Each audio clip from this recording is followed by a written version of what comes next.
You're listening to the Pro Bono Happy Hour. I'm Elise DeRita. Today's guest is Karen Grisez from Fried, Frank, Harris, Shriver Jacobson. She's been public service counsel at the firm since 1996. We spoke at our offices in Washington, D.C., where she is based. I'm honored to introduce you, Karen. She's an unsung hero of the pro bono community, always available to lend a hand and provide training and mentorship. She's become a highly regarded expert in immigration matters, and she works tirelessly to help other pro bono leaders around the country improve the immigration systems in their communities. We hope you enjoy our conversation.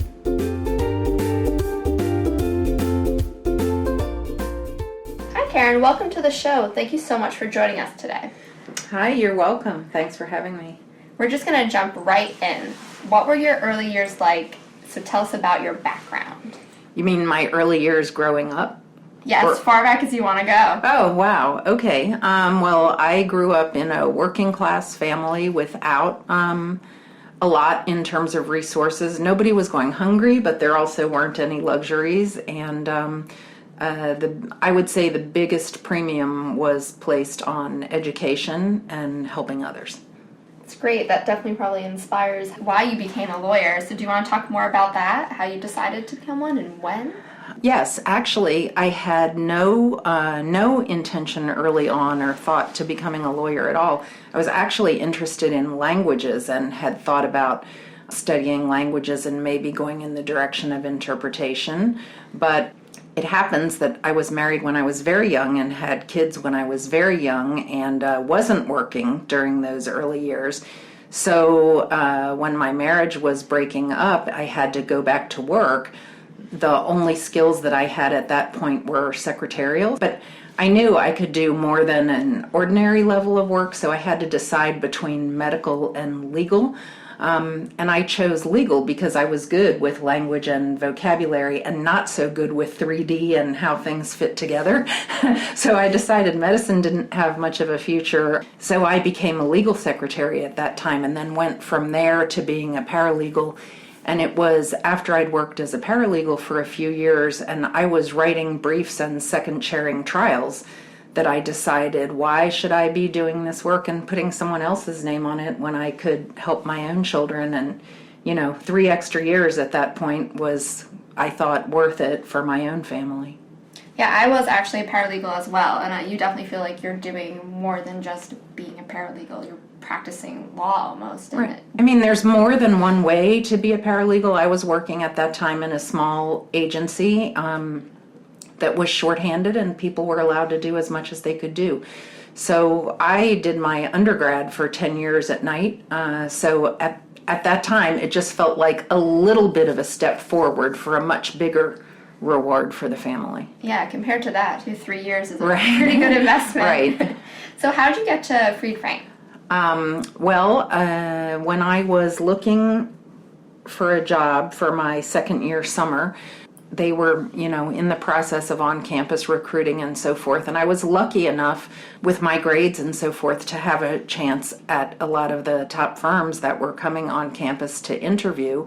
So really what I was looking for was something in Washington because I wasn't going to move with my family. And a strong litigation practice because my background was in litigation. And the third thing was a strong pro bono practice. And as I interviewed, those were the 3 criteria. And what else I found at Fried Frank was that there was much more diversity in the attorney mix that I saw. There were older people, there were second career people, there were ex-military, ex-educators. And so for me, as a 30-plus single parent, not coming from an Ivy League school, I felt like there was the best chance that I could fit in, be accepted, do good work, and make progress. Yeah, the culture at the place you work is definitely really important. So your role is public service counsel. How did you become public service counsel?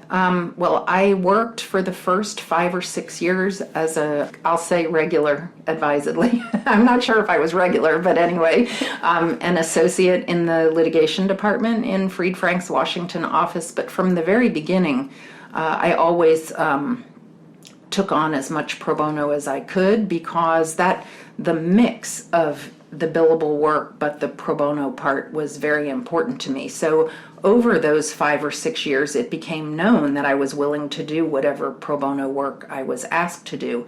And then around the time of the legal service funding cutback in, I think it was around 95, that the chief judges of all the courts in D.C. convened this big breakfast meeting and asked law firms to undertake one of 3 major new commitments. I wasn't involved in that meeting. The firm's management went, but they took the decision to join the DC Bar Pro Bono program and do the Wednesday night clinic with 6 or 8 cases a couple of times a year. So they came to me then and asked me to run the clinic, which was recruiting, training, managing, supervising, that whole clinic participation, at which point I said, I'd love to do that. I'm delighted to do it. But with the pro bono load I already have, plus that, I don't think we can maintain an expectation that I'll also have a normal billable load. So I asked to restructure the job at that point, and after a few months of conversation, they ended up becoming what I think was about the 3rd firm in DC at that time with a full-time pro bono counsel. Wow, 3rd is pretty impressive. So let's talk about an article you published, Pro Bono from the Heart, about your very first pro bono case. It was an emotional roller coaster for me when I was reading it. It was so good and so inspiring. Can you tell us how you came to represent Mr. B and how that unfolded? Yes, that was his case, and I say theirs because I think of him in conjunction with his wife, although he was the party. He was a veteran in San Angelo, Texas, and the case was assigned to me through the Veterans Pro Bono Consortium when our firm signed up to participate in that program when what was then called the Court of Veterans Appeals was first created to serve veterans who were unsuccessful at the Board of Veterans Appeals and needed to go up. But the invitation to join the program struck me very personally because it came the fall of my very first year on my birthday, and my dad was a veteran who had passed away without needing to call on any of his benefits other than the death benefits. But we grew up with him always saying, "I'll never be a burden to anyone. Uncle Sam will take care of me." So this call to respond, to help veterans where Uncle Sam had not taken care of them, was really meaningful for me. So I actually thought we would be getting Vietnam veterans cases, PTSD cases, but my first few cases, and especially this one, were World War II veterans.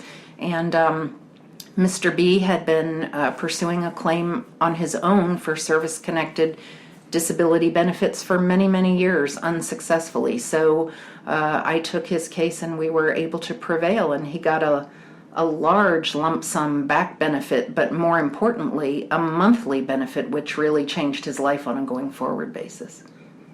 It's an amazing story. We're going to put this somewhere on our promotion of this episode so people can find it and read about it as well. So you make some general observations about pro bono in the article that are really great. My favorite was, sometimes a case is just a case, but some cases transcend the attorney-client relationship and lead to true long-lasting friendships. Yes. Which is a really nice sentiment. Could you expand more on that or elaborate? Right. And you cannot tell at the beginning which ones those will be. Yeah. Right. You don't pick your pro bono case because I can really see this person becoming my friend. But this case, the case of the B's that we talked about, they won their case and got the lump sum benefit weeks before their 50th wedding anniversary. And they asked if they could buy me a ticket to come to Texas, to come to their party, because they wouldn't have been able to have a party without the money that they received, right? And when I went there, the lady had made me a quilt for my bed. If you can imagine this, an embroidered fly swatter. I guess you need fly swatters in Texas more than I was used to needing them. But it had a little animal on it, handmade, right? She gave me the quilt, she gave me the fly swatter, and some other thing. But more importantly, at the party, they paid such a great deal of thanks to me, way more than I deserved, for making the whole thing possible. But they did become like friends, and actually the only way I knew he had passed away is when I stopped getting Christmas card.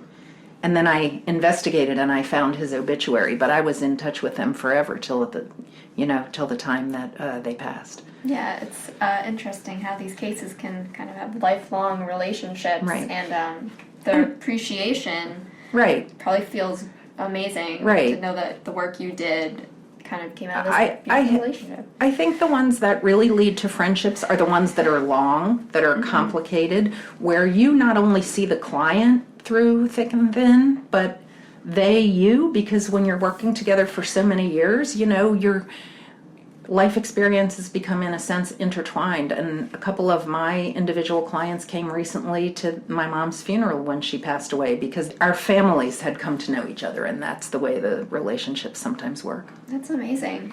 So now, how do you spend your time? Is there anything you wish you could be doing more of? Well, in the last 18 months, both of my kids have moved to opposite coasts. One's in Seattle and one's in Maine.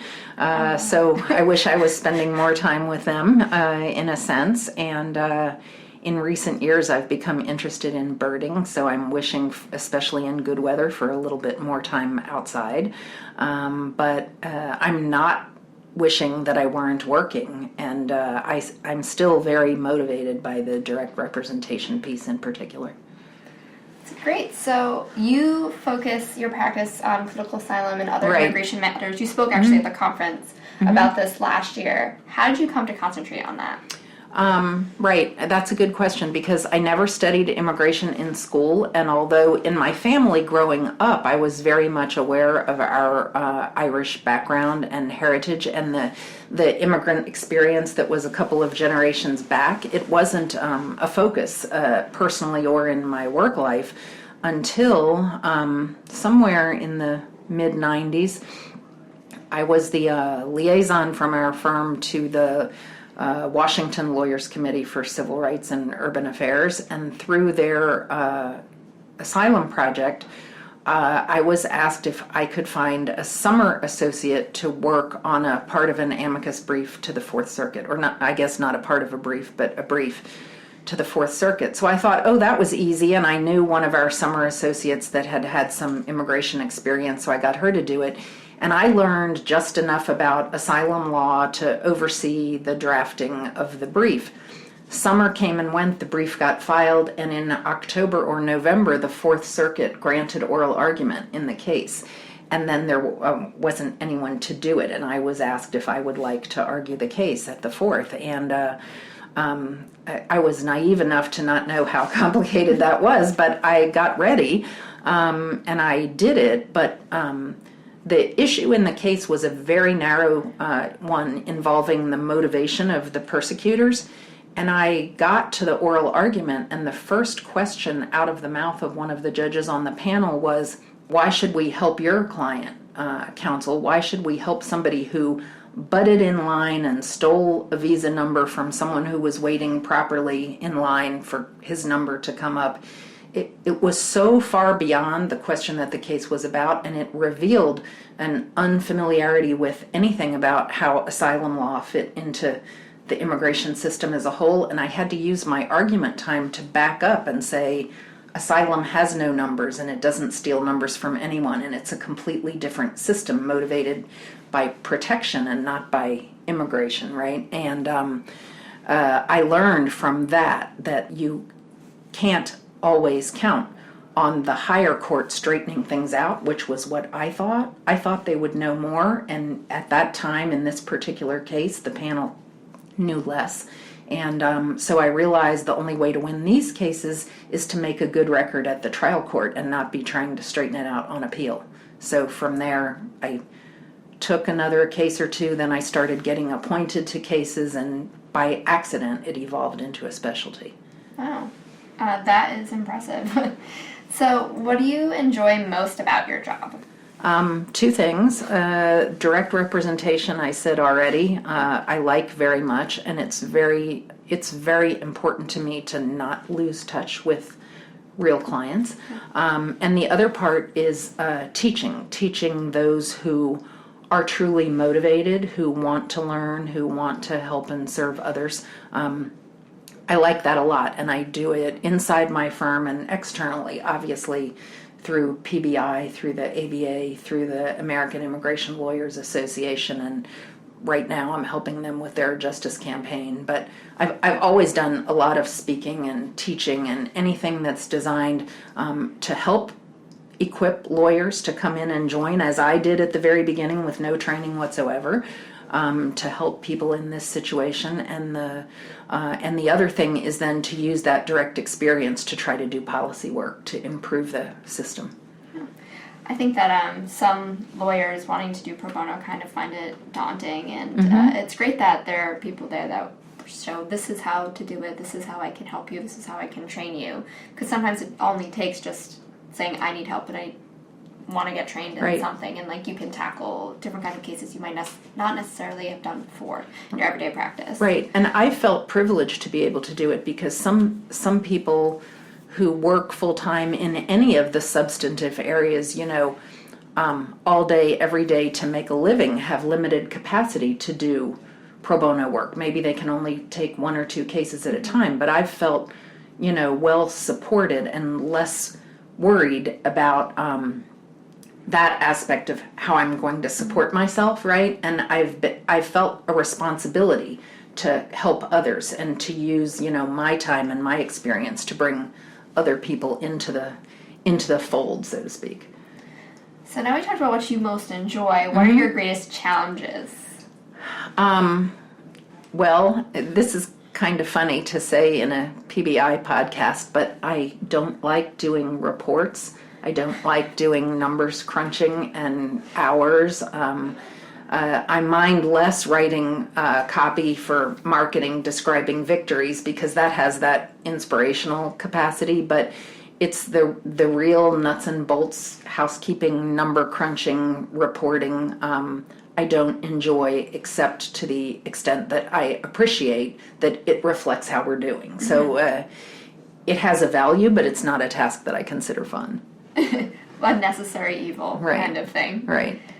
So what have you found works best to incentivize and encourage lawyers at the firm to do pro bono work? I know that can be challenging sometimes. Right. I say that's not a one-size-fits-all thing. And what I usually say in my orientations with new summer associates or associates, and the way I explain to laterals when they come in is I approach it in a number of ways. Sometimes people are motivated by a substantive legal area, like the case that you asked me about, the veterans case. I had a personal interest in trying to assist veterans, and that was instrumental into leading me to that type of work. So I'll find that our junior lawyers may be interested in gun control, they may be interested in elder law, they may be interested in gay rights. It doesn't matter to me. But if I can get to know them a little and learn what they're interested in, that's one way of offering them something that's appealing. Other times it's a skill development where they want to learn how to take a deposition, or they want client contact, or they want a negotiation experience, or they're told they need to do a significant writing project. And they don't actually care what the case is about as long as they can get that skill that is sort of missing in their portfolio. So some people let me know that, and I look for matters that suit that. And one of our litigation partners a few years ago wanted to get Supreme Court experience. So he told me to bring him every single cert petition, and he wanted to take as many cert petitions as he could until he got an oral argument. And he ended up getting 2 and having some 9-0 victories out of the Rehnquist court. So that was, fun. That's the second way. And then the third way is trying to find out what people don't want to do or are afraid of and find something that satisfies those. So for some people, they don't want to be out of the office during the workday because they're doing transactional work and they need to be on the end of the phone every minute. Some don't want anything that's out of office hours because they have very young children and they need to be home, right, on evenings and weekends. Some people say, I don't want anything that has to do with somebody in a black robe, no courtroom, no matter what. Some it's no travel, some who knows what, but it's finding out what they don't want to do and avoiding it, or getting tools and training enough to remove the obstacle. Taking them to see a proceeding, for example. I was able to get somebody to do an uncontested transfer of custody in anticipation of death for a mother that was terminally ill. And to find out, you go in and get this accomplished on a proffer, right, where it's actually not court, although it's in the courthouse, but it's uncontested. That got somebody to feel more comfortable about doing that. So that's my third way of motivating.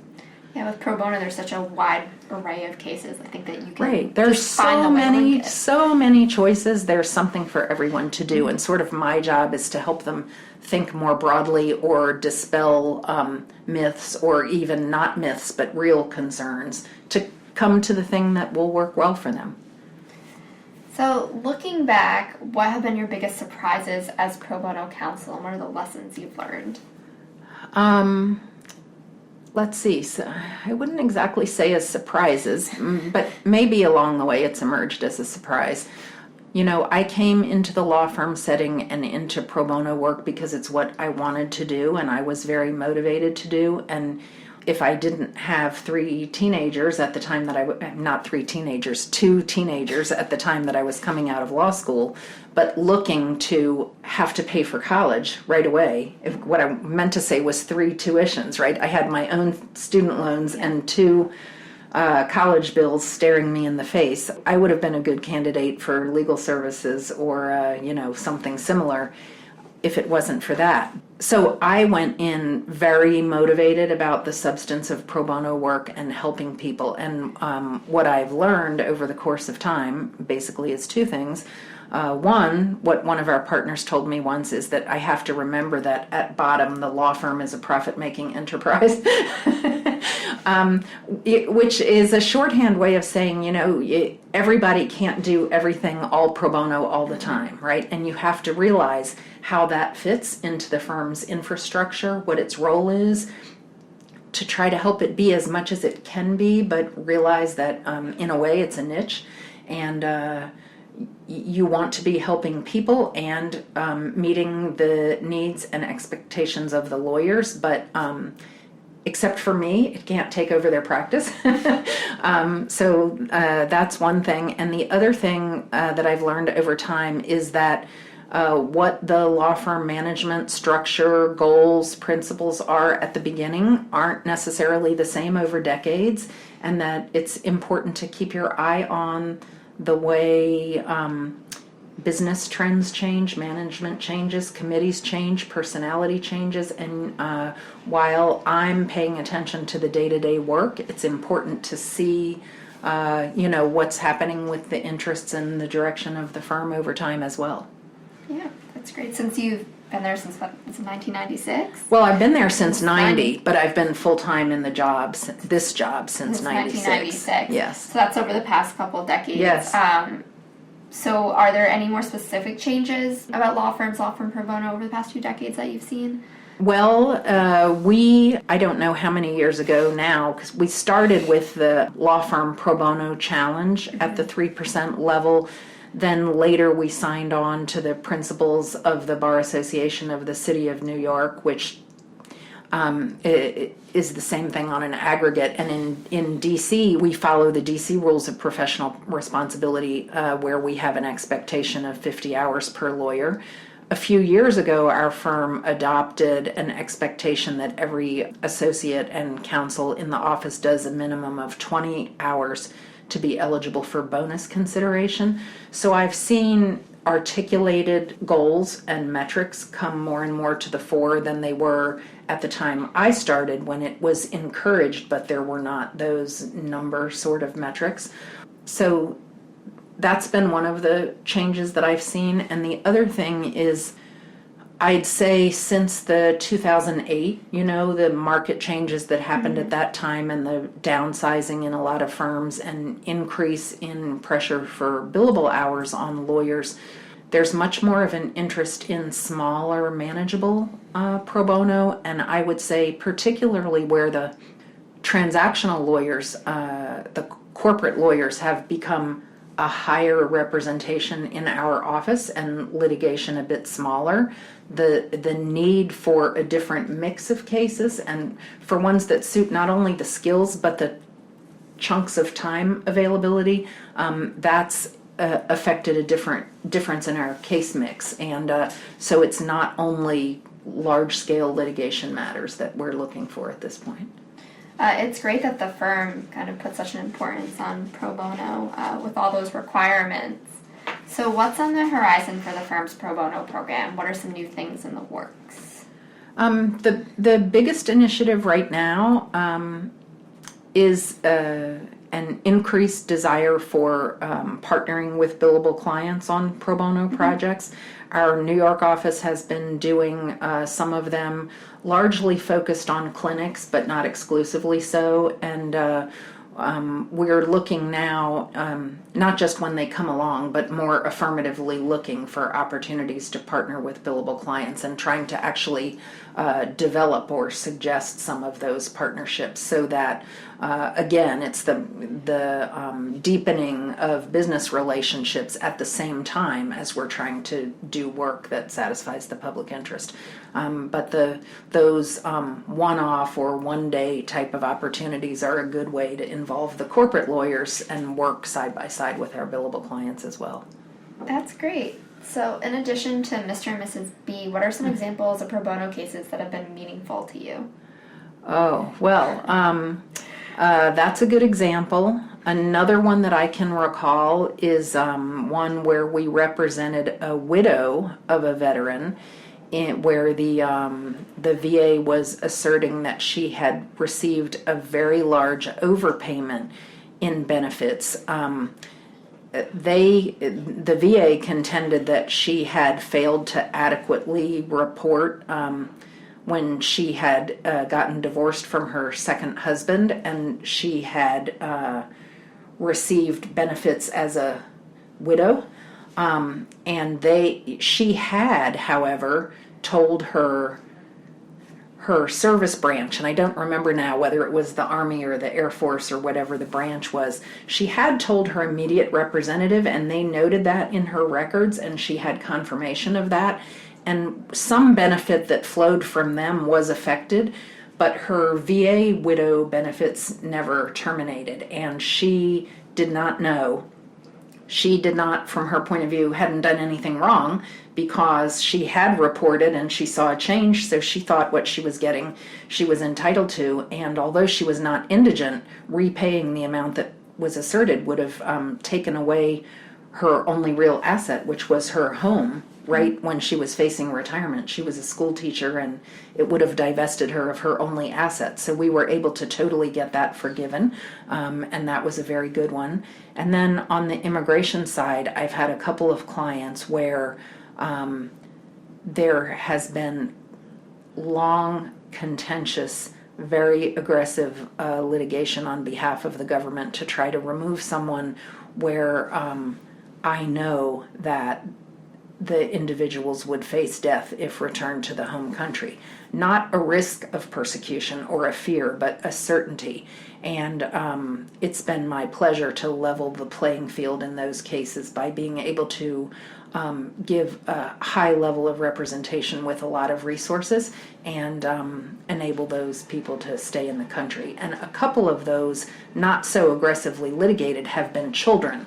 But the leveling the playing field is the same. You can imagine that children are unable to adequately represent themselves in removal proceedings, and there's no right to a lawyer in deportation proceedings. So representing kids and unearthing the facts that help them establish their eligibility for relief and presenting them in a way that an unaccompanied child could never do is another example of ones that have been deeply rewarding to me. Yeah, that's very inspiring. I couldn't imagine how like a person of adult age could do it, let alone a child. So it's good that they have people advocating for them like yourself. And in all of them, and this goes back to, something that I felt for a long time, you do them a service just by being there. You hear them, you accompany them. The judges know that if a competent lawyer from a good firm has reviewed a case, taken it on, and is working for free, it adds a layer of credibility, some gravitas to the matter that a pro se person would not enjoy, and you have the opportunity to make the case stand out. So I think it increases the likelihood of winning without changing the facts. But the other thing, and this goes back to something that Mr. B told me at the very beginning, at one point he read the brief and he said, at this point, I don't even care if I win or lose, but I feel like you're the first person that understood what I was saying and believed me. So that made a big difference. You can do a service for the person just to make them feel like they've been heard and believed. And then with preparation for the range of possible outcomes, even if it's not what they wanted 100%. And this can happen in a family law case, a custody case. There are a lot of things where a person may not get everything they want, but if they understand it, they're empowered to participate, and they know the range of outcomes, they'll be more satisfied and accept the outcome better, because they don't just feel like it happened to them. They participated, and that, I think, is a service. I think that empathy and compassion, that having someone on your side and believing you can be just as powerful, like you said, as the outcome of the case. So if you had a magic wand, what one thing would you change about Law Firm Pro Bono or access to justice? A magic wand. I guess if I had a magic wand, I have to think about this a little bit, but to remember the reason we do pro bono work, and I can think going back many years ago, probably near 20 years ago, PBI actually was instrumental in educating people about the business case for pro bono. There was an important article early on, and that was when Law Firm Pro Bono was not as well established as it is now, and the points were about how it can help you with recruitment, with retention, with morale, with marketing, business development, training, all those good values, right, that can attend a vibrant pro bono program. I guess if I had a magic wand, I would make it so those things were not the driver of pro bono or the selection of pro bono cases. I've heard questions like, why should I do this case? Why is this the best pro bono case available in Washington, D.C.? The what am I going to get out of it? And I think those are all important considerations, but they shouldn't be first. The first thing should be, I recognize my professional obligation to do pro bono, and the second question is what's going to suit me best.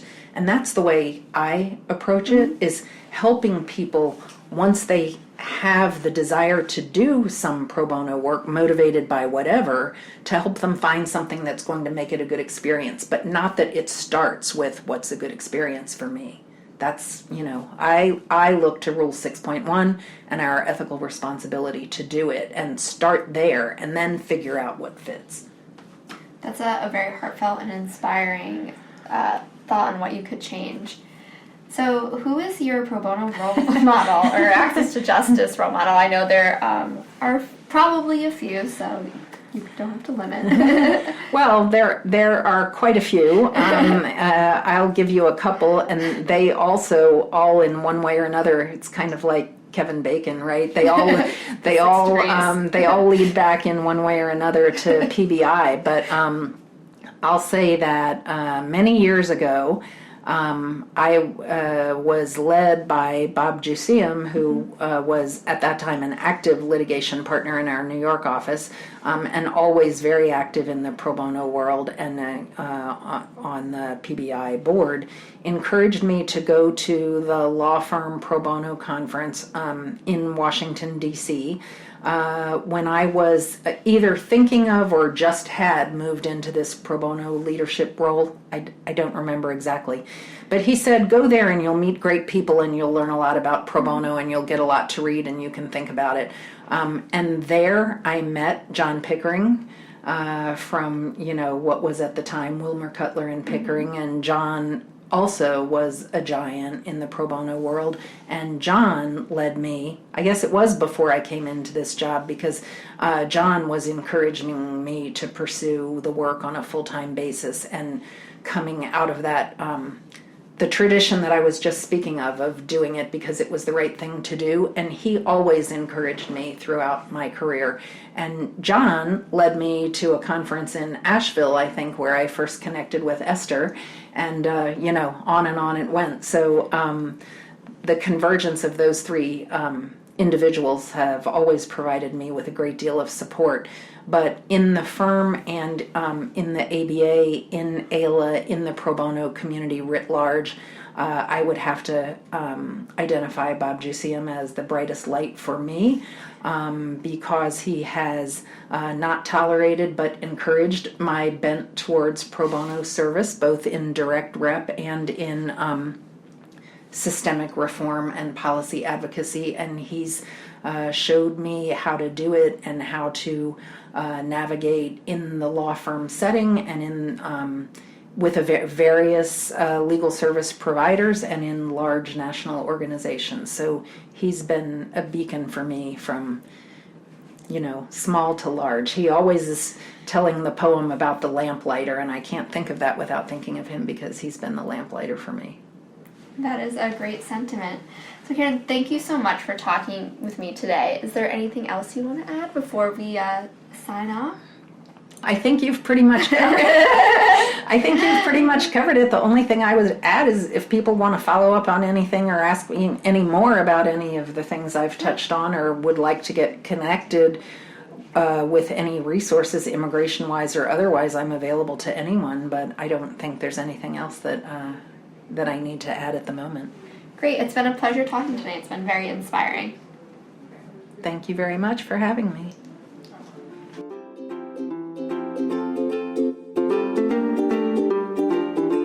New and archived episodes of the podcast can be found on Apple Podcasts and YouTube. Be sure to subscribe if you haven't already.